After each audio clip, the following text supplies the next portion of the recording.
வணக்கம். என் பேர் டாக்டர் சுசித்ரா. இன்றைக்கி நான் உங்ககிட்ட வலி வந்து கொஞ்ச நாள் இருந்ததுன்னா நீங்கள் டாக்டரை போய் பார்க்கணும் அப்படின்னு சொல்ல போகிறேன். அதாவது எஸ்பெஷலி கழுத்து வலி இல்லை இடுப்பு வலி. வயசு ஜாஸ்தியாக இருக்கவங்க வந்து நம்மளுக்கு வயசாயிடுச்சு அதனால தான் இருக்குது அப்படின்னு விட்டுடுவாங்க. வயசு குறைச்சலாக இருக்கவங்களும் இடுப்பு வலி தானே, ஏதாவது தூக்குனா வரும் அப்படின்னு விட்டுடுவாங்க. இல்லை கழுத்து வலி வந்து நான் வந்து தவறி வேறு மாதிரி படுத்தேன் அதனால தான் வந்துச்சு அப்படின்னு சொல்லி அதை இக்னோர் பண்ணிடுவாங்க.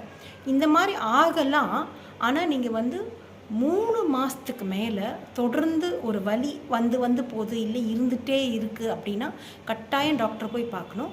ஏன்னா வந்து ஒரு எம்ஆர்ஐ ஸ்கேன் அந்த மாதிரி பண்ண வேண்டியிருக்கலாம். கழுத்து வலிக்கோ இடுப்பு வலிக்கோ, அதாவது லோ பேக் பெயின் முதுகு வலிக்கோ தொடர்ந்து 3 மாதத்துக்கு மேலேன்னா எம்ஆர்ஐ பண்ணணும். ஏன்னா டிபி அந்த மாதிரி பிரச்சனைகள், டியூபர்குலோசிஸ் மாதிரி பிரச்சனைகள் இருக்கலாம்.